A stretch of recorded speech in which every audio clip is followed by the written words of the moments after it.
Imran series लाशों का बाजार पार्ट 3। चाचा सिंह, मुझे खुद अफसोस है मगर मैं मजबूर हूँ।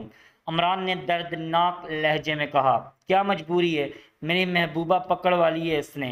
कोई बकरी थी? सिंह ही मुस्कुरा कर बोला। पकड़ वाली है क्या? मतलब तो यही हो सकता है खुद तुम्हारी महबूबा होगी बकरी। इमरान बिगड़ गया। जरा जुबान संभाल कर, वरना मैं बहुत खराब आदमी हूँ। सिंह ही इस तरह हंसा जैसे किसी नन्हे से बच्चे के लाफो गजाफ पर हंस पड़ा हो। फिर दफ्तर संजीदा होकर हमदर्दाना लहजे में बोला, तुम नहीं समझे मेरा मतलब। क्या वो कोई बेसहारा लड़की थी? नहीं, दीवार के सहारे खड़ी थी। बस अचानक इसके आदमी इस पर टूट पड़े और पकड़ पकड़ कर ले गए। बकूल कन्फ्यूशस शिश। सिंह ही बुरा सा मुंह बनाकर बोला, ये नफरत अंगेज नाम मेरे सामने ना लेना। हाँ तो फिर क्या हुआ? फिर ये हुआ कि मेरी मिट्टी प्लेद हो रही थी। इमरान रो देने के से अंदाज में बोला, अब मुझे मैकलार्नस की तरफ धमकियां मिलती हैं, अगर मैं इसका काम नहीं करूंगा तो मेरी महबूबा को मार डालेगा। तुमसे वो क्या काम लेता है? क्या बताऊं, कभी प्रेस रिपोर्टर बना देता, कभी किसी बीमा कंपनी का एजेंट। लेकिन इसने तुम्हें यहाँ क्यों भेजा है? ताकि मैं इसका मतवक्का हमले का तस्करा करके मिस्टर चिंग को जिंदगी का बीमा कराने का मशवरा दूं। इसका मकसद मैं नहीं जानता। यह हुक्म तुम्हें किसने दिया है? मैकलार्नस ने। तुमने मैकलार्नस को देखा? नहीं, इसके हकामात मुझे हमेशा फ़ोन पर मसूल होते हैं। तुम करते क्या हो? पढ़ता हूँ। तालिब इल्म हो? हाँ, यहाँ पढ़ने के लिए आया था। एक लड़की से वो हो गई।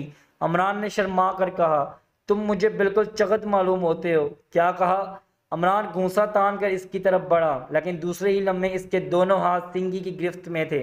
इमरान ने महसूस किया वो अपने हाथ छुड़ा लेने में कामयाब नहीं हो सकेगा। इसकी उंगलियां अपनी कलाई पर जोंकों की तरह लिपटी हुई महसूस हो रही थी। इसने अपना हाथ छुड़ाने की कोशिश करने के बजाय जुलाए हुए लहजे में कहा, अगर मैं चगत हूं तो तुम उल्लू हो, ये दूसरी बात है। सिंही ने हंसकर इसके हाथ छोड़ दिया और बोला, तुम अब अगर यहाँ से वापस गए तो शायद मार ही डाले जाओ। क्यों? इमरान ने खौफजदा लहवाज में कहा, मैं यही महसूस कर रहा हूँ। वैसे तुम अपनी महबूबा को इसके पंजे से राहत दिलाना चाहते हो तो मैं तुम्हारी मदद कर सकता हूँ।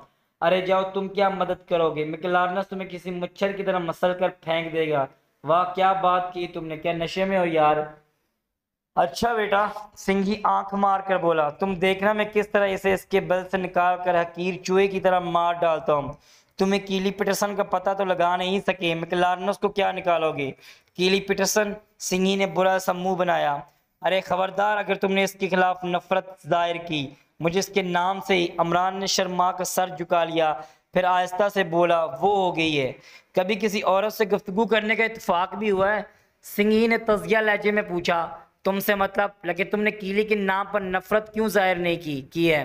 कीली फ्रॉड है, सिंही ने कहा। यानी जरूरी नहीं मैं तुम्हें कुछ समझाऊं भी, सिंही से घूरता हुआ बोला।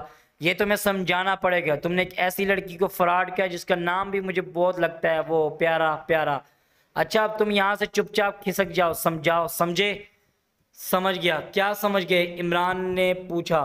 तुम किसी अखबार के रिपोर्टर हो। कीली पीटरसन के मुतल्लिक हमारी राय दरियाफ्त करना तुम्हारी आमद का मकसद है। चलो निकलो, नहीं तो धक्के देकर निकाल दूंगा। अरे दरवाज़ा धक्के देकर दिखाओ। क्या मैं तुम्हें कमज़ोर हूँ? वैसे शरीफ आदमी हाथापाई नहीं करते। बाहर निकलो। सिंगी ने इसे धक्का दिया। अरे देखो, हाँ मैं बहुत बुरा आदमी हूँ। इमरान धक्का खा कर पलटा। दूर से सिंगी को घूंसा दिखा रहा था। सिंगी ने इसे फिर से धक्का दिया। ए देखो, मैं समझा देता हूँ, अब धक्का दिया तो अच्छा नहीं होगा। सिंगी ने इसे धक्का देता हुआ दरवाजे तक लाया। इमरान बाहर निकलता हुआ, अच्छा मैं देखूंगा मच्छर की औलाद। सिंगी ने दरवाज़ा बंद करा लिया। इमरान खड़ा चीखता रहा, तुम लोग कमीने हो, कुत्ते हो, बद अखलाक हो। मैं तुमसे समझूंगा, सारी शकीत धरी रह जाएगी। फिर वहां से ये चल पड़ा जैसे दरवाजे पर भीख न मिली हो, मगर वो इमरान था। थोड़ी ही दूर चलने के बाद इसने महसूस किया कोई इसका ताक़ब कर रहा है। मोरगेट स्ट्रीट से निकल आने के बाद वो भी पैदल चलता रहा। फिर एक जगह रुककर एक दवा फरोश की दुकान में घुसकर एक ऐसी तिजारती फार्म के नंबर डायल किए जिसकी लाइनें हमेशा अंगेज रहती हैं। जाहिर है दूसरी तरफ से इसका जवाब ना मिला होगा, लेकिन इमरान ने बाकायदा स्टार्ट कर लेकर बोलना शुरू कर दिया। ताकत करने वाला चीनी भी दुकान के अंदर आ गया। काउंटर पर कुछ इस अंदाज में खड़ा था जैसे इसे भारी मिकदार में दवाएं खरीदनी हो। इमरान माउथ पेस में कह रहा था, हेलो, आवाज़ धीमी आ रही है, ज़रा ज़ोर से बोलिए। हाँ, इसने मुझे देख कर निकाल दिया। बीमा नहीं कराएगा। वो आपसे खौफजदा नहीं है। वहाँ एक दुबला पतला मच्छर सा आदमी भी है, इसने आपको गालियाँ दी हैं। हाँ तो आप मुझे क्यों गालियां दे रहे हैं? देखिए खुदा के लिए आप मेरी प्यारी कट्टी को छोड़ दीजिए वरना मैं खुदकुशी कर लूँगा। हाँ क्या इसका नाम? ठहरिए बताता हूँ। ये चीनी नाम अजीब होते हैं। पिंग पोंग नहीं, कुछ ऐसा ही था। पिंग पी, चिंग ची, जन्नत में जाए, मुझे नाम नहीं याद आ रहा। खुदा के लिए छोड़ दीजिए मेरी कट्टी को। हाय बंद कर दिया, खुदा गर्द करे। अमरान रिश्वत रख के बुरी बुरी गालियां बकने लगा। अचानक किसी ने इसके शाने पर हाथ रख दिया। वो चूंक कर मुड़ा। ये सिंह ही था जिसके होंठों पर अजीब सी मुस्कुराहट थी। मेरा नाम सिंह ही है, इसने उर्दू में कहा। अमरान फोन की तरफ झपटा। ठहरो, सिंह ने इसका बाजू पकड़ते हुए कहा। चिट्टी बहुत खूबसूरत लड़की है। खैर होगी, वैसे तुम उर्दू समझते हो, मेरा अंदाजा गलत नहीं था। तुम बरस सगीर के किसी मुल्क के बशिंदे हो। अमरान खामोश होकर पलके चिपकाता रहा। क्या मैं गलत कह रहा हूँ? सिंघी ने मुस्कुरा कर पूछा। तुमने किसके नंबर डायल किया था? 33400। ये किसके नंबर है? तुमने मालूम करने की कोशिश तो की होगी। सिंघी ने इमरान की आंखों में देखते हुए कहा। मैंने कई बार टेलीफोन डायरेक्टरी में तलाश करने की कोशिश की, लेकिन मुझे तुम नहीं बताओगे। मुझे मालूम ही नहीं है मिस्टर पिंगली, पिंग पोंग, पिंचन बल, भूल गया शायद आपका नाम। क्या तुमने एक्सचेंज से मालूम करने की कोशिश नहीं की होगी? की थी, मालूम हो गया था, लेकिन मुझे नाम याद नहीं रहते। पूरा पता जहन से उतर गया। हाँ बिल्कुल याद नहीं, लेकिन वो कोई सर था। और ठहरिए, याद आ गया, सर मक्खन था शायद, या नहीं सर डक्कन मारा गया, याद आ गया। Sir Deccan, sir Deccan, sir Deccan क्या बकते हो? पूरे लंदन में सिर्फ एक ही सर डेकन है, वो पुलिस कमिश्नर है, वो मारा। अमरान खुश होकर बोला। अब बिल्कुल याद आ गया, यही नंबर था, अमारत डेकन हॉल। क्या तुम मुझे उल्लू समझते हो? सिंगी जला कर कहा। उल्लू मेरा पसंदीदा परिंदा है, मैं तुम्हें इसके काबिल नहीं समझता। अमरान ने संजीदा से लहजे में कहा। जो कुछ मुझे मालूम था तुम्हें बता दिया, वो इसलिए कि मुझे मैकलारन से मोहब्बत नहीं है। अब ये चाहता हूँ अगर मेरी किट्टी को रहा नहीं करता तो मुझे मार मार डाले। मुझसे उड़ने की कोशिश ना करो, मैं तुम्हें यहाँ इस दुकान में भी दुरुस्त कर सकता हूँ। पहले खुद को दुरुस्त कर लो, फिर मुझे दुरुस्त करना। डोंगरे का बाल अमृत पिया करो या अशरफ मेडिकल लेबोरेटरीज लायलपुर से बारित फाल और अक्सीर मसान मंगवा लो। तुम सूखे के मर्ज में मुब्तला मालूम होते हो, ये दवाएं ज़रूर इस्तेमाल करो। अंडे की जर्दी भी चढ़ाया करो। टाटा। अमरान हाथ हिलाता हुआ दुकान से निकल आया। सिंघी ने भी इसके साथ ही दुकान से बाहर निकल आया। तुम खफा हो गए दोस्त? सिंघी फिर इसका बाजू पकड़ता हुआ बोला। नहीं तो, अमरान ने पलट कर कहा। मगर आप मेरा पीछा छोड़ दो वरना कहीं पुलिस वाले मुझे किसी शुबे में ना धर लिए जाए। तुम सूरत से गिरा कट मालूम होते हो। क्या बकते हो कि इसमें इतनी हिम्मत मेरी तरफ आंख उठाकर भी देख सके? मैं एक मुअज़्ज़ज़ आदमी हूँ, मुअज़्ज़ज़ मच्छर मलेरिया वाला। अमरान ने सर हिलाकर कहा। सिंघी को गुस्सा नहीं आया, वो बदस्तूर मुस्कुराता रहा। तुम रहते क्या हो? 13 हार्ले स्ट्रीट। खैर होगा कहीं रहते हो, मुझे इससे गाज नहीं, मगर न जाने क्यों मैं तुम्हें पसंद करने लगा हूँ। सच? अमरान पुरमुसरत लहजे में चीखा। और लंदन की एक बड़ी पड़ी सड़क पर इसने इससे बुलक गिर हो गया। तुम पहले आदमी मिले जिसने मुझे पसंद किया। अमरान इसकी पुष्ट वक्ता हुआ बोला। अब मैं तुम्हें मच्छर नहीं कहूँगा। सिंघी ने इसे आहिस्ता से अलग हटाते हुए कहा। चलो हम कहीं बैठ के कुछ गम गलत करेंगे। यार तुम तो बड़ी मुहावरा उर्दू बोल लेते हो। अमरान ने हैरत जाहिर की। मैं 10 ज़बानों का माहिर हूँ। दोनों इसी सड़क के एक जॉइंट में आ बैठे। क्या पियोगे? सिंघी ने पूछा। आज तो वो दही की लस्सी पीने को जी चाहता है। तुम लंदन में हो बरखुदार, फजूल बकवास ना करो। विस्की और सोडा मंगवाऊं? मैं शराब नहीं पीता। और क्या लंदन में भी तुम इतने कमज़ोर दिल के हो? हाँ लंदन में मुझे ठंडा पानी मिल जाता है चाचा। सिंघी ने इसके लिए चाय और अपने लिए वास्की का ऑर्डर दिया। लंदन पैसा मांगता है, सिंघी बड़बड़ाया। बाबा खुदा के नाम पर। अमरान ने हाँक लगाई। तुम एक कट्टी को रो रहे हो, यहाँ हजारों कट्टियां तुम्हारी राह में आंखें बिछाने को तैयार हैं। हाँ किधर है, किधर? अमरान बौखला के चारों तरफ देखने लगा। हर जगह, लेकिन तुम्हारी जेब में पैसा होना चाहिए, बेशुमार लातादाद।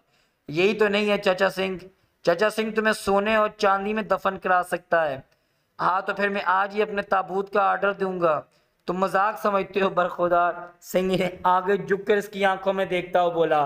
फिर जेब में हाथ डालकर नोटों की एक गड्डी निकाली, उसे मेज पटक कर कहा। ये 100 पाउंड है, इन्हें रात तक खत्म कर देना, कल इतने ही मुझसे फिर ले लेना। आहा। अमरान पर मुसरत लहजे में बोला। मैं आज से तुम्हें अंकल के बजाय फादर कहूंगा। आहा।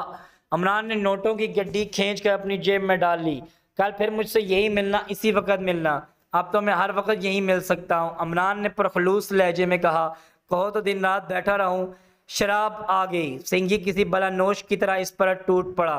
जरा सी देर में आधी बोतल साफ हो गई, लेकिन इमरान ने सिंघी की ज़ाहिरी हालत में कोई फर्क नहीं महसूस किया। वैसे अब वो इमरान को थोड़े थोड़े वक्फे से इस तरह घूरने लगा था जैसे वो किसी कोई चीज चुरा कर भागा हो। अचानक थोड़ी देर बाद सिंघी बोला, तुम जो कुछ नजर आते हो हकीकतन वो नहीं हो। तो क्या मैं तुम्हें कुत्ते का पिल्ला समझते हो मुझे? नहीं, मैं तुम में कुछ ऐसी सलाखतें देख रहा हूँ जो मुझे पसंद है। तब तो कल मुझे 100 पाउंड से भी ज्यादा दोगे। बकवास ना करो, ये पाउंड मैंने बतूरे खैरात तुम्हें नहीं दिए। अगर मुझे इसका शिबा भी होता है तुम्हारा गला घोंट देता। अमरा ने आंखें निकाल कर कहा, तुम्हें मेरा एक काम करना होगा। बताओ। तुम्हें लंदन की एक मुअज़्ज़ज़ औरत के यहाँ मुलाजमत करनी पड़ेगी। औरत की मुलाजमत? अमरान अत्थे से उखड़ गया। अरे ये लो अपने रुपए, मैं किसी औरत की मुलाजमत नहीं करूंगा। तुम पर भी लानत है। हाँ, वो एक मुअज़्ज़ज़ औरत है, डचेस ऑफ वेंडलमियर। इसके यहाँ तकरीबन निफ्स दर्जन नौजवान और खूबसूरत मुलाजमाएं। क्या समझे, तुम ऐसे कुत्तों की देखभाल करोगे? गधे चराऊंगा। अमरान चिल्ला गया, ये लो अपने रुपए में जा रहा हूँ। इसने नोटों की गड्डी उठाकर सिंघी के सामने डाल दी और आधी प्याली छोड़कर उठ गया। अच्छा दोस्त, सिंघी ने एक तवील सांस लेकर बोला, तुम जाओ, लेकिन आज तक कोई ऐसा आदमी एक हफ्ते से ज्यादा जिंदा नहीं रह सका जिसने सिंघी की कोई बात मानने से इनकार कर दिया हो। क्या बिगाड़ लोगे मेरा? मैं तुम्हारी सूरत बिगाड़ दूंगा। इतनी बदसूरत हो जाओगे कभी कोई लड़की तुम्हारे मुंह पर थूकना भी पसंद नहीं करेगी। अमरान बौखलाए हुए अंदाज में बैठ गया। अपनी दानत में वह सिंघी के गिर्द जाल मजबूत करता जा रहा था। अब मैं जानता हूँ तुम मुझे पहले ही लफंगे मालूम होते हो। अमरान हाँफता हुआ बोला, मैं जानता हूँ तुम मुझे किसी जाल में फांसने की कोशिश कर रहे हो। तुम अमक हो। मैं तुम्हें कई तुम्हारी कट्टी वापस दिलाना चाहता हूँ। फिलहाल तुमसे जो काम लेना चाहता हूँ इसके लिए तुमसे ज्यादा मौजूद आदमी और कोई नहीं मिल सकेगा। क्या मुझ में कोई मौजूदियत नजर आ रही है तुम्हें? क्या मेरी शक्ल औरतों के मुलाजमों की सी है? अरे अगर शोरों जैसी भी होती तो मैं खुदकुशी कर लूंगा। नहीं मेरी जान, तुम तो शहजादे मालूम होते हो। सिंघी अमरान का हाथ फैलाता हुआ बोला, तो फिर मुझे किसी औरत को मुलाजिम क्यों बनाना चाहते हो? वाह, मेरी बात भी सुनो। वहां तुम किसी शहजादे की तरह जिंदगी बसर करो। डचेस ऑफ वेल्मियर को एक ऐसे पढ़े लिखे आदमी की जरूरत है जो उसके कुत्तों की देखभाल कर सके। इसे मशरकियों से इश्क है, वो फौरन तुम्हें रख लेगी और फिर अपने दोस्तों में फखरिया कहेगी कि मुगलिया आजम के नस्ल का एक शहजादा इसकी कुत्तों की देखभाल करता है। बल्कि ज्यादा अच्छा तो यही होगा तुम इससे यही कह दो। क्या कह दूं? यही कि तुम मुगल आजम की नस्ल से हो, वो तुम्हें हाथों हाथ लेगी। फिर तुम कुत्तों से ज्यादा आदमियों की देखभाल करना। मैं दरअसल डचेस के मिलने जुलने वालों की फहरिस्त चाहता हूँ। जासूसी? अमरान हैरत से आंखें फाड़ कर बोला। अचानक इसके चेहरे पर परजोश आसार नजर आए। वो सिंघी का हाथ दबाकर बोला, मैं जरूर करूंगा, मैं जरूर डचेस की मुलाजमत करूंगा। मुझे जासूसी का बड़ा शौक है। लाओ नोट मुझे वापस कर दो। सिंघी ने नोटों की गड्डी इसकी तरफ खिसका दी। अमरान सोच रहा था वो और सिंघी दोनों एक ही नतीजे पर पहुंचे। अमरान की नजर पहले ही डचेस पर थी और इसे यकीन था न सिर्फ कीली बल्कि मैकलार्नस तक पहुंचने का जरिया भी 100% वही औरत हो सकती है। वो बड़े गौर से सिंघी की तजावीज सुनता रहा था, हालांकि वो कुछ भी नहीं सुन रहा था और इसका जहन कहीं और था। लेकिन सिंघी को इसका एहसास भी नहीं हो सका कि इमरान इसकी तजावीज में दिलचस्पी नहीं ले रहा। दूसरे दिन लंदन के बाशिंदे कीली पीटरसन और मैकलार्नस के सिलसिले में एक नए नाम से वाकिफ हुए। यह नाम था सिंघी। और सिंघी ने मैकलार्नस को एक मुकामी अखबार के जरिए चैलेंज किया। वैसे ये दूसरी बात है सिंघी इस चैलेंज को देखकर हक्का बक्का रह गया हो। इसके फरिश्तों को भी इल्म नहीं था ये चैलेंज किसने शाया कराया। ये चैलेंज दरअसल पीचिंग की हमायत में था। मजमून में यह ख्याल जाहिर किया गया था कि मुमकिन है पीटरसन पीचिंग कारपोरेशन के मैनेजर के बाद खुद पीचिंग का नंबर आ जाए। लिहाजा सिंघी की तरफ से मैकलार्नस को चैलेंज था कि पीचिंग की तरफ आंख उठाकर देख ही ले। वो चैलेंज पीचिंग की नजर से गुजरा तो उसकी सांस फूलने लगी। हकीकतन वो एक डरपोक आदमी था। इन दिनों तो वो इससे हर वक्त अपने चारों तरफ मैकलार्नस के भूत दिखाई देते थे। ओ हरामजादे, ये तूने क्या किया? पीचिंग सिंघी पर मुक्का तान कर दौड़ा। मैं नहीं जानता ये किसकी हरकत है। तुम जानते हो, मैं भी जानता हूँ। तुमसे सिवाय हरामजदगी के और किस बात की तवक्को की जा सकती है? अच्छा चलो यही सही, मैंने से चैलेंज किया, फिर मेरा हवाला क्यों दिया तुमने? पीचिंग अपने सर पर दौतड़ मार कर चीखा, ताकि वो तुम्हें मार डाले और मैं तुम्हारी डच महबूबा आजाद हो जाए। वो मुझे बहुत अच्छी लगती है। हरामजादे, पीचिंग ने इस पर छपटा। सिंघी बड़ी फिरती से एक तरफ हट गया और चिंग तूंद के बल फर्श पर चला आया। दूसरे ही लम्हे सिंघी छलांग मारकर इसकी पुष्ट पर सवार था। पीचिंग ने उठने की कोशिश की, लेकिन वो सिंघी की गिरफ्त में था। इसने अपने पैर और हाथ इसके थेथेले जिस्म में पेश कर दिए। बिल्कुल ऐसा मालूम होता है जैसे कोई केकड़ा किसी मोटी मछली से चिमट गया हो। फिर वो आहिस्ता आहिस्ता कहने लगा, पीचिंग, तुम मुझे दिन में 1000 बार हरामजादा कहो, मुझे जरा बराबर भी परवाह नहीं है, लेकिन तुम्हारी वो डच महबूबा मुझे बहुत पसंद है। मुझे आजकल महबूबा की ज़रूरत है। मैं बहुत उदास हूँ। लंदन की औरतें मुझसे नफरत करती हैं। हरामजादे, पीचिंग तकलीफ से चीखा और इसे ऐसा महसूस हो रहा था जैसे सिंघी की उंगलियां इसका गोश्त फाड़कर हड्डियों तक उतर गई हों। और तुम ये भी जानते हो कि सिंघी तुम्हारी हिफाजत कर रहा है। अगर मैं यहाँ से चला जाऊँ तुम जहन्नम में पहुंच जाओ। क्या तुम्हें नहीं मालूम अंग्रेज तुमसे नफरत करते हैं। तुम्हारे मामले में वो मुकालनस का साथ देंगे होंगे। मुझे छोड़ दे, मैं मरा जा रहा हूँ, पीचिंग ने रो देने वाली आवाज में कहा। सिंघी इसे छोड़कर अलग हट गया। इतने में फोन की घंटी बजी। सिंघी ने बढ़कर रिसीवर उठाया। हेलो। इसके खलक से बिल्कुल पीचिंग की आसी आवाज निकली, लेकिन अब पीचिंग में इतनी सख्त नहीं रह गई तो इस पर एहतजाज कर सकता। वो एक आरामदा कुर्सी पर पड़ा बुरी तरह हाँफ रहा था। हाँ, मैं पीचिंग हूँ, साथ थी माउस पेस में कहा। ओहो, बेकसूर हूँ, मेरा इस चैलेंज से कोई ताल्लुक नहीं। नहीं, अब सिंह ही यान नहीं है। आप अपने किसी आदमी को भेज दीजिए, मैं 2000 पाउंड का चेक दे दूंगा। अच्छा, कैश ही मंगवा लीजिए, मैं तो आपका गुलाम हूँ। अगर मुझे कीली पीटरसन के बारे में कुछ मालूम होता तो वो भी बता देता। सिंह ही रिसीवर उठाकर रख कर मुड़ा। कौन था? पीचिंग हाँफते हुए बोला। मैकलार्नस। अरे बाप रे! पीचिंग तौर पर दोनों हाथ रख कर कराया। 2000 पाउंड तैयार रखो, इसका एक आदमी आ रहा है। अरे मैं मर गया, 2000 पाउंड, फिर तुम्हारी मौजूदगी से फायदा ही क्या? तुम निकालो तो ये रकम, मैकलार्नस के ताबूत के लिए खर्च करूंगा। इसका आदमी ठीक 10 मिनट बाद यहाँ पहुंच जाएगा। इसने यही कहा है। 2000 पाउंड? नहीं, मैं नहीं दे सकता। नहीं दे सकते तो मैं यहाँ से जा रहा हूँ। हाय! पीचिंग फिर तोंद पर हाथ रख कर कहा। उठो, जल्दी करो, मौत के बाद दौलत तुम्हारे किसी काम नहीं आएगी। चुप हरामजादे, मौत आए तेरी, खुदा तुझे गरत करे। पीचिंग उठकर कराता लड़खड़ाता कमरे से चला गया। सिंह ही बार बार घड़ी की तरफ देख रहा था। 2-4 मिनट इसी कमरे में ठहरा, फिर निशिस्त के कमरे में चला आया, जहां से वो सदर दरवाजे पर आने वालों को साफ देख सकता था। घड़ी वो अब भी देख रहा था। फोन मसूल होने के ठीक 10 मिनट बाद इसे सीढ़ियों पर एक आदमी नजर आया, और यह आदमी इमरान के अलावा और कोई नहीं हो सकता था। इसने अपने बाएं शाने से एक एयर गन लटका रखी थी। सिंह ही झंझला गया। इतने में घंटी बजी। खुद सिंघी ने सदर दरवाजा खोलते इमरान को एक गंदी सी गाली दी। अरे तुम होश में हो या नहीं? इस वक्त मैं मैकलार्नस की तरफ से 2000 पाउंड वसूल करने आया हूँ। तुम? सिंह ई से घूरने लगा। हाँ मैं। भाई, मैंने तुम्हारा काम नहीं शुरू किया, फिलहाल मैकलार्नस का काम कर रहा हूँ। तुम्हारा भी जल्दी शुरू हो जाएगा, फिक्र की बात नहीं है। मैं तुम्हें मार मार कर अधमुआ कर दूंगा।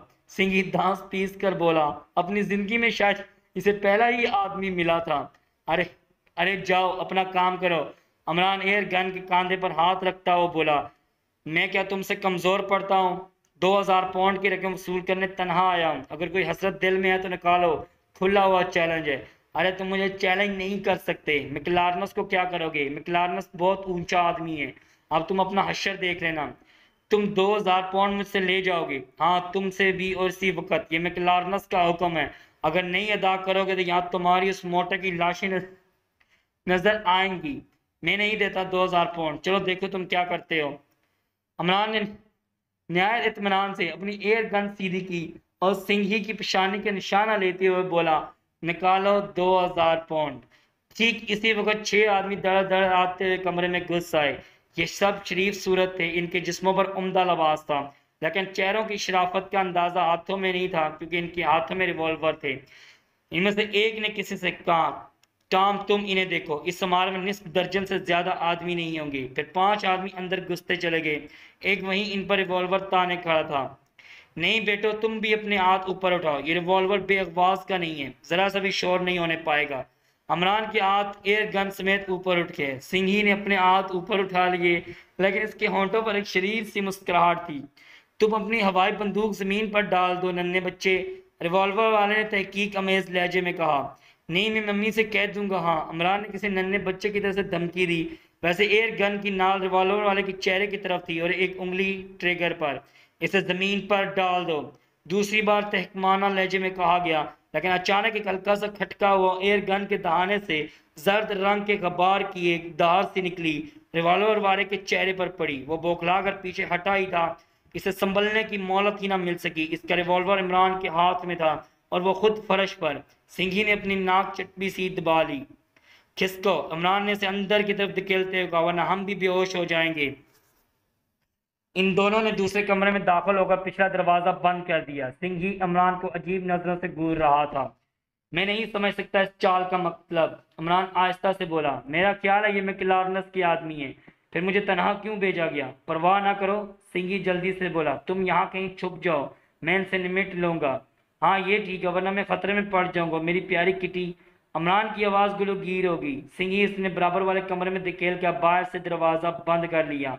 इमरान ने इसके रवैये से पर एहतजाज करने की जरूरत नहीं समझी। इसके लिए ये लम्हात फैसला कन थे। वो सोच रहा था कि इसकी इतनी मेहनत बर्बाद हो जाएगी, ये मैदान इसी के हाथ रहेगा। सिंघी की तरफ से अखबार में इसी ने चैलेंज शाया कराया था और इस वक्त फ़ोन पर 2000 का मुतालबा भी इसी ने किया था। वसूलियाबी के लिए भी खुद ही पहुंच गया था। मकसद इसके अलावा और कुछ नहीं था। मैकलार्नस और सिंघी में बाकायदा ठन जाए। वैसे बादियल नज़र में सिंघी और मैकलार्नस पहले से उधार खाए बैठा था, लेकिन इन दोनों का टकराव जरूरी भी नहीं था। ये इसी सूरत में हो सकता था जब मैकलार्नस पीचिंग को छेड़ने की कोशिश करता, मगर यह भी जरूरी था कि उसे छेड़ ही बैठता। जब फर्म का जनरल मैनेजर कीली पीटरसन के मतलब कुछ नहीं जानता और कुछ नहीं बता सकता, तो पीचिंग से इसकी तवक्को रखना फजूल सी बात थी। बहरहाल इमरान ने अब तक जितनी भी हरकतें की थी, इनका मकसद यही था मैकलार्नस और सिंघी किसी न किसी तरह एक दूसरे से टकरा जाए। मगर इस वक्त हादसे ने बसात ही बदल दी थी। इमरान को तवक्को नहीं थी कि मैकलार्नस के आदमी इतनी जल्दी चढ़ दौड़ेंगे। ये बात इस पर आज वाज़ेह हुई है कि इसके गिरोह के लोग अपनी शख्सियत को छुपाने की कोशिश नहीं करते। इनमें से एक के चेहरे पर भी इसे नकाब नजर नहीं आई। इनके चेहरे भी ऐसे नहीं थे कि मेकअप का गुमान होता। इमरान एक आराम कुर्सी पर गिरकर सोचने लगा। इसने जो तरीका अख्तियार किया था इंतहाई खतरनाक था। इन हालात में मुमकिन था सिंघी को इसकी असलियत का इल्म हो जाता। इसने उठकर दरवाज़ा खोलना चाहा, लेकिन वो दरवाज़ा बाहर से मकफल था। इस कमरे में यही एक दरवाज़ा था और ऊपर 2 रोशनदान थे, वो भी इतने छोटे कि इनसे निकल जाना हालात में से था। वो फिर बैठ गया और इसकी समझ में कुछ नहीं आ रहा था। सिंघी क्या करेगा? अभी 5 मसला आदमी इमारत में मौजूद थे। एक को तो बेहोश कर चुका था, जिसका 4 घंटे से कबल होश में आना मुश्किल था। तकरीबन आधे घंटे तक इमरान इसी कमरे में बंद रहा। फिर दरवाज़ा खुला आने वाला सिंघी था, मगर वो इतना शाश बिशाश नजर आ रहा था जैसे अभी अभी खूबसूरत औरतों के दरमियान से उठ कर आ रहा हो। निकलो भतीजे, तुम भी निकलो, इसने इमरान से कहा। वो लोग चले गए। इमरान ने खौफजदा आवाज में कहा, नहीं अब रवाना किए जाएंगे। तुम्हारी रवानगी के मुतल्लिक मैंने सोचा है कि इसे रजिस्टर पोस्ट किया जाए। चलो बाहर निकलो। इमरान कमरे से निकलकर सिंघी के साथ चलने लगा, लेकिन अब इसकी एयर गन सिंघी के हाथ में थी। इमरान ने जरा बराबर भी तशवीश जाहिर नहीं की थी। वह एक बड़े कमरे में आया जहाँ 6 बहुत बड़े बड़े बंडल पड़े हुए थे। इनके पार्सल तैयार है और इनकी बुकिंग तुम कराओगे। सिंघी मुस्कुरा कर बोला, क्या तुमने इन्हें ख़त्म कर दिया? इमरान ने हैरत से आंखें फाड़ कर कहा, नहीं, मैं बेवजह किसी को जान से नहीं मारता। ये सिर्फ बेहोश है। अलबत्ता इनके कपड़े मैंने जब्त कर लिए। इमरान ने देखा पार्सलों पर तहरीर था, मैकलार्नस की खिदमत में एक गरीब वतन की तरफ से। तुम गालबन इन्हें शराय आम पर फेंकवा दोगे? इमरान ने पूछा। कता, यही ख्याल है मेरा। वैसे अभी 7वां थैला खाली पड़ा है, अब तुम भी बेहोश हो जाओ। अरे वाह, खबरदार। इमरान उछल कर पीछे हट गया और सिंघी ने कहका लगाया, तुम्हारी एयर गन मुझे पसंद आई, मैं इसे अपने पास रखूंगा। वो तुम्हारी समझ में नहीं आएगी। इमरान ने फखरी अंदाज में कहा, मुझे सच सच बताओ तुम कौन हो? मैं जन्नत की हूर हूँ। इमरान ने लड़कियों की तरह लचकते हुए कहा, खैर अब तुम यहाँ इस वक्त तक ठहरोगे जब तक मुझे मुतमईन न कर दो। मैं सारी जिंदगी यहाँ ठहर सकता हूँ। चचा सिंह, आज के 100 पाउंड दिलवाओ, वो मैंने कल रात ख़त्म कर दिए थे। तुम मुझे यानी सिंघी को उल्लू बनाने की कोशिश कर रहे हो। अरे तौबा तौबा, आप क्या फरमा रहे हैं चाचा जान? इमरान अपना मुंह पीटने लगा। इतने में 2 आदमी कमरे में दाखिल हुए। ये भी चीनी ही थे। इन्होंने पार्सल ढोने शुरू कर दिए। 10 मिनट के अंदर ही अंदर कमरा खाली हो गया।